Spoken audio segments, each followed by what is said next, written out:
আল্লাহ পাক রব্বুল আলামিন এর লাখ শুকরিয়া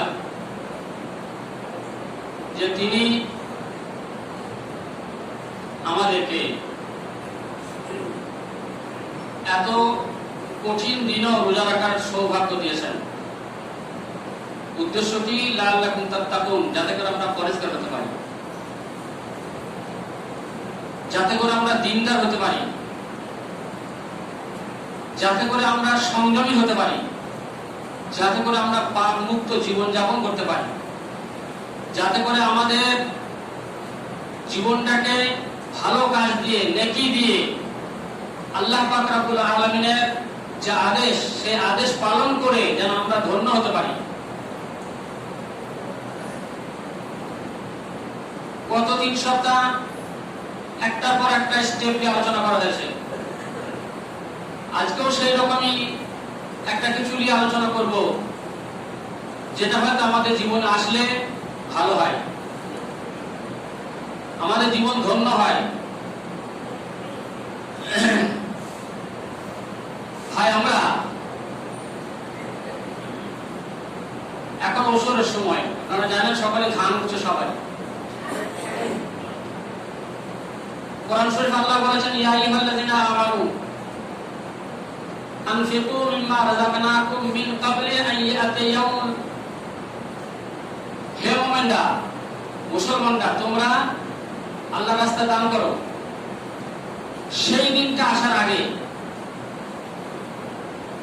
যে দিন আসলে লা বাইউন ফিহি ওয়ালা খুল্লাতুন ওয়ালা শাফাআ, যেদিন কোনো বেচাকেনা থাকবে না, কোনো বেচাকেনা থাকবে না,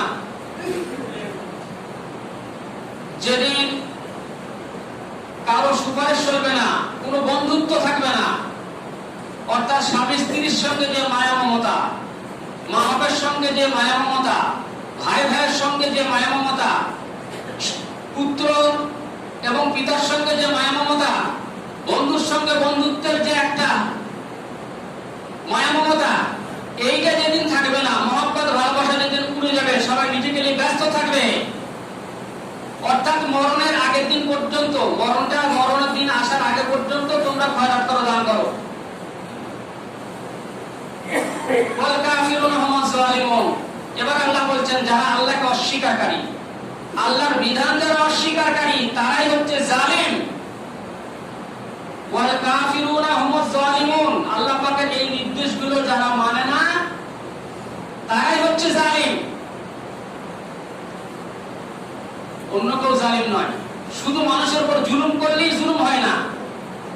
কোরআন শরীফ আয়াত, কোরআন শরীফের আয়াত সূরা বাকারা 3 পারাত আছে, আয়াতুল কুরসির আগে আয়াত। তো আল্লাহ পাকের যে নির্দেশ, রোজা এই জন্য হয়েছে যে মানুষ যেন পরেজগার হয়। তো পরেজগার হতে গেলে এর আগের যে আলোচনাগুলো হয়েছে সেগুলো যেমন করতে হবে, সেগুলো থেকে যেমন বিরত থাকতে হবে এবং নিজের জীবনটাকে যেন নেকি দিয়ে সাজিয়ে তুলতে হবে। অনুরূপ আমাদের আজকে ফসল উঠছে, এখন আমি দু চারটে হাদিস বলবো আপনাদের পরে। তো এখন আমি প্রেক্ষাপট বলছি। দেখুন, এর আগে মানুষ ধান করত, আমরা সবাই জানি ধান উঠলে ওষুধ দিতে হয়।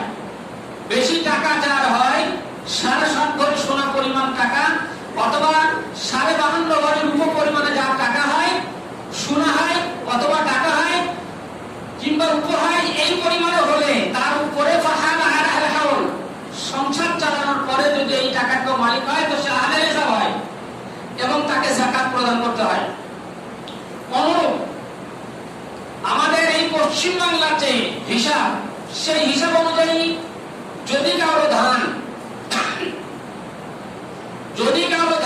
20 মণ হয়, কমপক্ষে কারো খেতে যদি 20 মণ ধান হয়, তাহলে তাকে ওষুধ লাগে। 19 মণ হলে লাগবে না, যেহেতু আমাদের কেনা পানি। কিন্তু 20 মণ হলে 1 মণ তাকে দিতে হবে। এই ওষুধটা যদি মালিক হয়, আমি আমার জমি নিজে চাষ করতে পারি না, লোককে ভাগে দিই, কাউকে 1 বিঘে দিলাম, কাউকে 2 বিঘে দিলাম, কাউকে 10 কাঠা দিলাম, এইভাবে 5 জনের কাছ থেকে নিয়ে আমার ধানটা টোটাল 20 মণ কি তার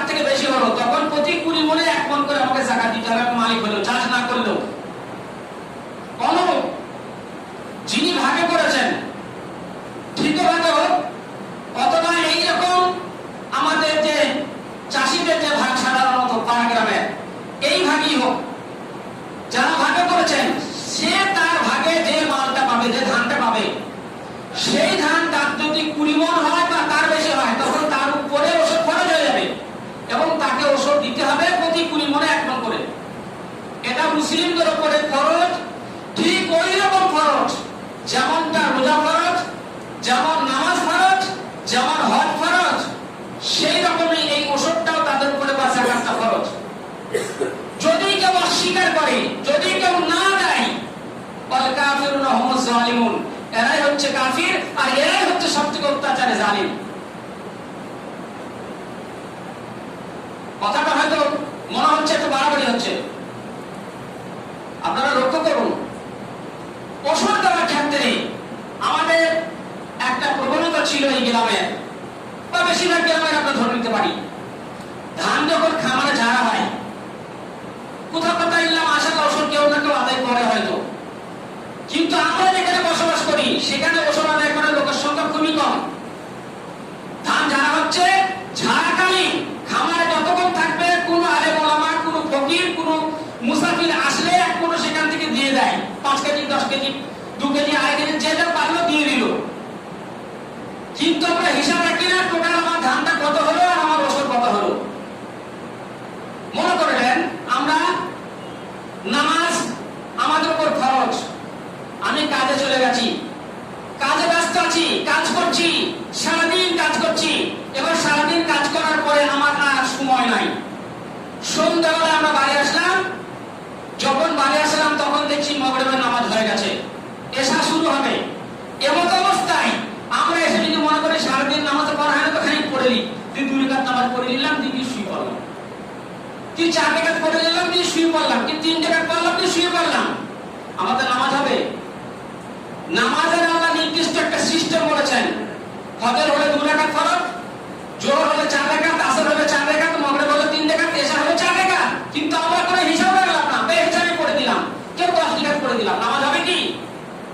এই যেমন আমাদের স্বেচ্ছাচারিতা চলে না ধর্মের ক্ষেত্রে, নামাজের ক্ষেত্রে যেমন স্বেচ্ছাচারিতা চলে না, অনুরূপ দানের ক্ষেত্রে হিসাব রাখতে হবে। আল্লাহ হিসাব করেছেন, আপনার বেশি দেওয়ার প্রয়োজন, আপনি কম দেন, অনেক চলে যায়, আমার অনেক চলে যায়, আমাদের ওষুধ জন্য তার থেকে বেশি চলে যায়, আপনি বেশি দেবেন কেন? আল্লাহ হিসাব করে দিয়েছেন, সেই হিসাবটা মানাটা হচ্ছে আপনার ধর্ম। দান করাটা ধর্ম নয়, নামাজ পড়াটা ধর্ম নয়, আল্লাহর নির্দেশ মানাটা ধর্ম। যদি আল্লাহর নির্দেশ মানাটা ধর্ম হয় তাহলে আপনাকে হিসাব বের করতে হবে, কিন্তু আমরা এটা করি না। এরপরে খামারে ধান যাচ্ছে, ওকেও দিয়ে দিলাম। এখন একটা মজার কোরআন উঠেছে, মাঠে ধান যাচ্ছে, ট্রাক্টর নিয়ে এসে বাড়িতে ঝাড়ছে, খামারের কোনো রান্না বন্ধ নাই, মুসাফির নাই, মাদ্রাসা নাই, কোন রকমের ফকির ভিক্ষুক নাই।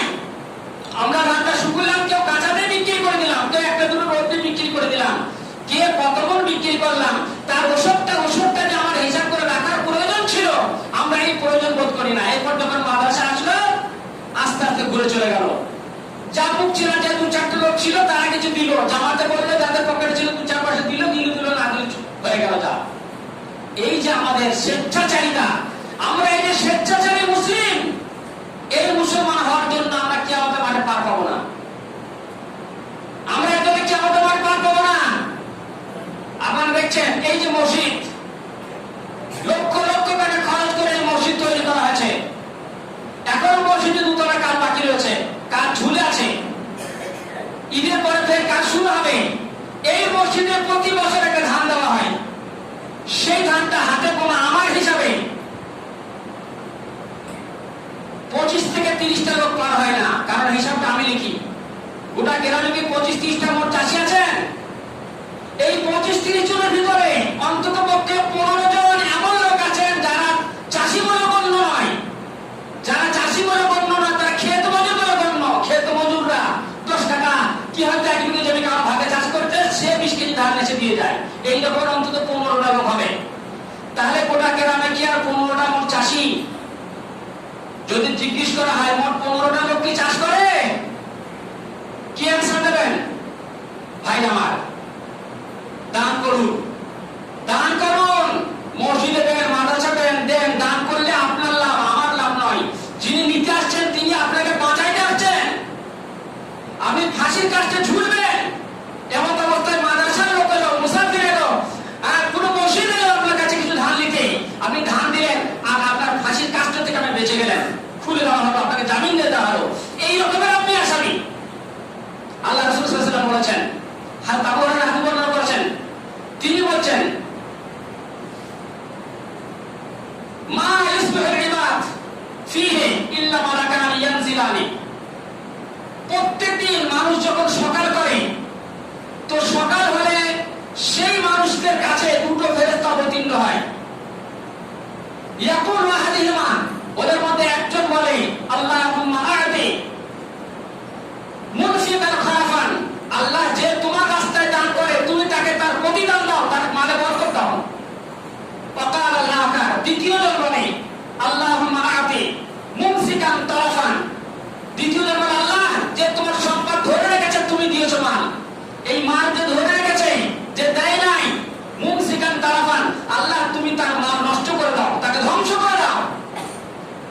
একটা করে দুটো করে ফেরেশতা এইভাবে দোয়া করে।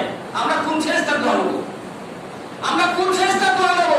এরপর আমরা মাল রাখছি, মাল জমা করে রাখছি।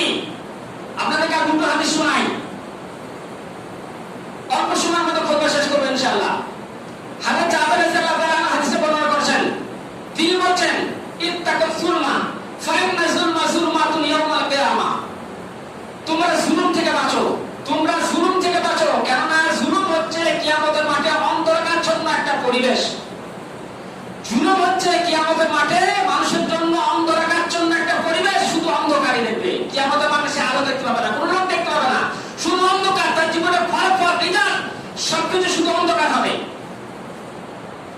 তারপর বলেন ওয়াত্তাকুশ শুহা, এবং তোমরা বখিলি থেকে বাঁচো, তোমরা বখিলি থেকে বাঁচো। কেন বখিলি থেকে বাঁচবে?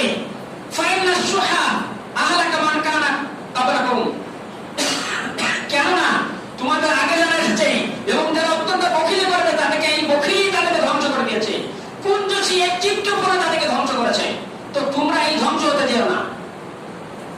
তারপর বলছেন হামালাহুম আলা আন সাফাকু দিমাহুম ওয়াস্তাহাল্লু মুহারিমাহুম, বখিলি করার জন্য মানুষের মালে এত হয়েছে যে আগেকার মানুষ তারা একে অপরের রক্ত গঙ্গা বয়ে দিয়েছে, খুন করেছে একে অন্যজনকে শুধু মালের জন্য, এবং তারা হারাম জিনিসগুলোকে হালাল ভেবে নিয়েছে শুধু সম্পদ আহরণ করার জন্য। তো যে বখিল হবে তার মালের লোভ হবে, এবং সেও ঠিক এইভাবেই করবে, এবং এই ধরনের গুনাহ তার সম্ভব। আরেকটা হাদিস হযরতে হারিসা ইবনে ওয়াহাব রাদিয়াল্লাহু তাআলা বর্ণনা করছেন, তিনি বলেন আল্লাহর রাসূল বলেছেন তাসাদদাকু ফাইন্নাহু ইয়াতি আলাইকুম জামানুন, তোমরা বেশি বেশি করে দান করো, বেশি বেশি করে দান করো। কেন? এমন একটা সময় তোমাদের কাছে আসবে, এমন একটা সময় তোমাদের কাছে আসবে, সেই সময় ইয়ামশির রাজুল বিসাদাকাতিহি, মানুষ তার সরকার মালটা কাঁধে তুলে নেবে, মাথায় তুলে নেবে, আর গ্রামে ঘুরবে, গ্রামের পর গ্রাম ঘুরবে, যে আমার এই দানের মালটা কাকে দেবো, কে নেবে ভাই, কে মিসকিন আছো, কে ফকির আছো, কে গরিব আছো, কে মাদ্রাসা আছো, কোথায় দান করবো, দানের জায়গাটা কোথায়, কে গ্রহণ করবি? ফালা ইয়াজিদু ইয়াকবিলাহা, আর এই মালটা মাইয়াকবিলাহা, কে গ্রহণ করবে তা খুঁজে পাবে না। কে গ্রহণ করবে? গ্রামের পর গ্রাম মাল নিয়ে ঘুরবে, কেউ খুঁজে পাবে না কাকে কে নেবে। ইয়াকুলু রাজুলুন, একজন ব্যক্তি বলবে লাউ জিদা বিহা বিলামসি লা কাবিলতুহা, যদি আপনি এই মালটা গতকাল নিয়ে আসতেন তাহলে আমি অবশ্যই নিতাম, কিন্তু ফামাল ইয়াউম ফালা হাজাতা লি বিহা, কিন্তু দুর্ভাগ্য আজকে আমার আর প্রয়োজন নাই, আমার আর প্রয়োজন মিটে গেছে। কথা বুঝতে পারছি? মাল জমা করলাম, যখন আমার শউর হবে, যখন আমার চিন্তা জাগবে যে না মাল না দান করলে আমি কিয়ামতের মাঠে জালেম হয়ে যাব, দান না করলে আমার এই মাল খেয়ে আমার ইবাদত বন্দেগী কবুল হবে না, মাল দান না করলে আমার উপরে আল্লাহ বিপদ আসবে। কারণ আল্লাহ রাসূল বলেছেন তোমরা দান করো, তাসাদদাকু ফাইন্না সাদাকাতা ফাকাকুম মিনান নার, তোমরা দান করো বেশি বেশি করে, কেননা এই দান তোমাদেরকে জাহান্নাম থেকে রক্ষা করবে। তো জাহান্নাম থেকে রক্ষা পাওয়ার যখন চিন্তা আসবে, আমি মাল নিয়ে তখন ছুটবো, ভাই কাকে দেবো, কাকে দেবো, কে নেবে, কে নেবে, তখন দেখা যাবে আর মাল গ্রহণ করার লোক থাকবে না। সেই সময় একেবারে আগত প্রায়, আপনি লক্ষ্য করে দেখুন, বেশিরভাগ মানুষ এখন সমৃদ্ধশালী, বেশিরভাগ মানুষ এখন ধনাঢ্যশালী, বেশিরভাগ মানুষ এখন স্বাবলম্বী, অর্থনৈতিক দিক থেকে আগের মতো সেই ভিক্ষা করার মতো, লোকের দান দেওয়ার মতো সেই মানসিকতা মানুষের আর নাই, আর তত অভাব আর নাই। ফলে একটা সময় আসবে, অচিরেই সে সময় আসবে যখন আমাদের জীবনে দান করার জায়গা পাবো না। আর যতক্ষণ আছি, আমি যে কখন আসছি আমি ভাবছি এখন নানা লোকের দান দরকার আছে, এখন অনেকে দান প্রয়োজন আছে আমরা ভাবছি, কিন্তু সেই প্রয়োজনটা থাকতে থাকতে আমি যে মরে যাবো না তার কোনো গ্যারান্টি আছে? আমি তো কাজ চলে যেতে পারি, আমার সম্পদ আছে, আমি ভাবছি না, যখন সেই অভাব আসবে না, এই অভাব থাকতে থাকতে আমি দান করে দেবো, কিন্তু আমি তো জানি না যে কালকে মরে যাবো কিনা, আজকে রাত থেকে মরে যাবো কিনা, আমি তো যাচ্ছি না। ভাই আমার, সেই জন্য নিজেদের জীবন লক্ষ্য করে, আখিরাতের কথা লক্ষ্য করে প্রত্যেকে দান করার প্রবণতা নিজের অন্তরের মধ্যে খুলেছে, তেমন বখিলি, নিজেদের কঞ্জুসি, নিজের কিপ্টুপনা ত্যাগ করুন, উদার হয়ে যান, দান করুন, হিসাব করে ওষুধ বার করুন, মেশিনে কাটা ধান হোক, হিসাব করে বের করুন। আর প্রত্যেকে সেই হিসাব করে মাল নিজের ভবিষ্যতের জন্য দান করুন। আল্লাহ বলেছেন আখিরাতের জন্য তোমরা লক্ষ্য করো, কি পাঠালে? দুনিয়ার জন্য নয়।